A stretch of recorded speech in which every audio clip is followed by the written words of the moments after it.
Aku kok bodoh banget ya?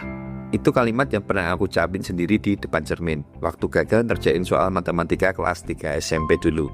Dan percayalah, itu bukan satu-satunya kegagalan yang bikin aku merasa otakku kayak lemari kosong yang isinya cuma angin dan kerupuk.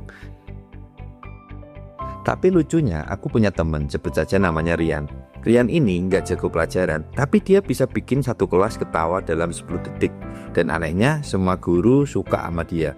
Bahkan teman-teman selalu bilang, Rian tuh cerdas ya, asik banget orangnya. Loh, jadi cerdas itu bukan soal nilai, bukan soal bisa jawab soal logaritma. Waktu itu aku mulai penasaran, apa sebenarnya kecerdasan itu, dan perjalanan mencari jawabannya ngubah hidup aku.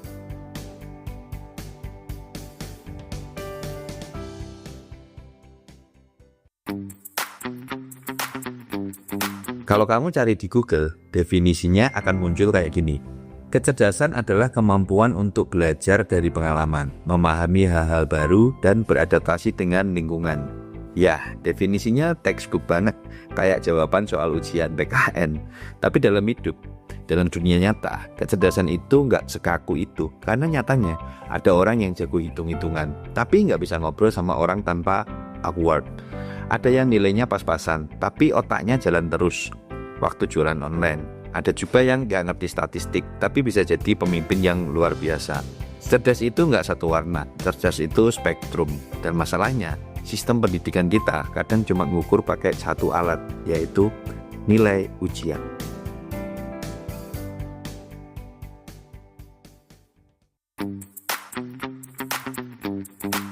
Sejarahnya dimulai dari seorang ilmuwan asal Perancis, Alfred Binet, tahun 1905. Dia diminta bikin alat untuk ngebedain anak-anak yang butuh bantuan belajar khusus. Nah, dari sinilah lahir tes IQ pertama. Tujuannya baik, tapi lama-lama tes IQ ini jadi kayak hakim akhir yang nentuin siapa yang pintar dan siapa yang enggak. Lalu muncul nama Charles Spearman yang ngenalin konsep G-Factor. Sebuah faktor umum yang katanya jadi dasar semua bentuk kecerdasan. Intinya, kalau kamu punya G-Factor tinggi, kamu bisa sukses di mana-mana. Tapi dunia nyata bilang gua ini.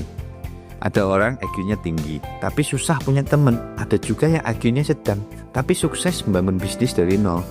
Maka muncullah kritik. Banyak ilmuwan mulai ngerasa, hey, kecerdasan itu lebih kompleks daripada angka IQ.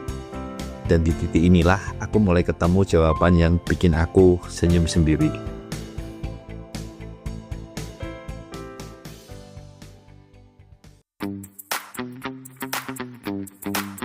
Waktu kuliah, aku ambil jurusan yang katanya bergengsi, tapi tiap hari rasanya kayak nonton film yang gak pernah nyambung.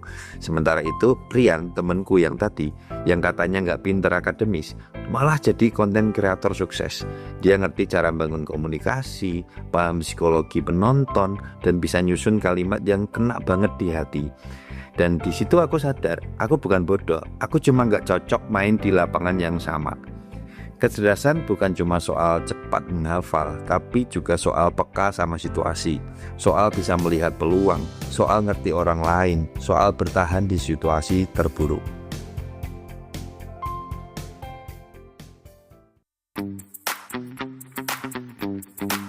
Tahun 1983, Howard Gardner, seorang psikolog dari Harvard, ngenalin konsep revolusioner, multiple intelligence.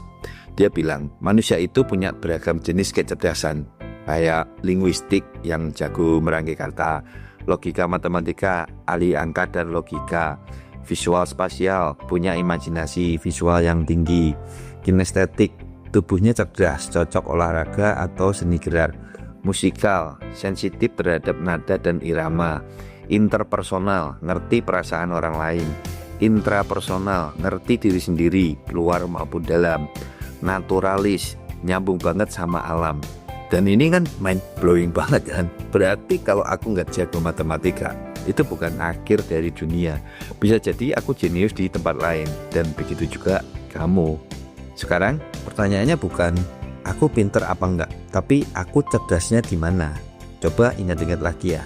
Hal apa yang bikin kamu betah berjam-jam ngelakuin itu? Topik apa yang bikin kamu excited pas ngobrol sama teman? Masalah apa yang kamu sering bantu selesaikan? Jawaban dari pertanyaan itu bisa jadi pintu masuk ke jenis kecerdasan kamu.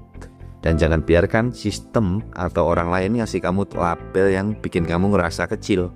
Karena faktanya dunia butuh banyak jenis kecerdasan, bukan hanya satu. Jadi kalau kamu pernah ngerasa nggak cukup pintar, percayalah, bukan kamu yang bodoh. Bisa jadi kamu cuma belum main di arena yang tepat. Di video selanjutnya aku bakal bahas jenis-jenis kecerdasan manusia satu persatu ya, biar kamu bisa nemuin di mana letak kejeniusan kamu sendiri. Jangan lupa subscribe, nyalain lonceng, dan tulis di kolom komentar kamu ngerasa cerdasnya di bagian apa. Oke, sampai ketemu di video berikutnya, dan ingat, orang cerdas bukan yang tahu segalanya, tapi yang tahu cara mengenal dirinya sendiri.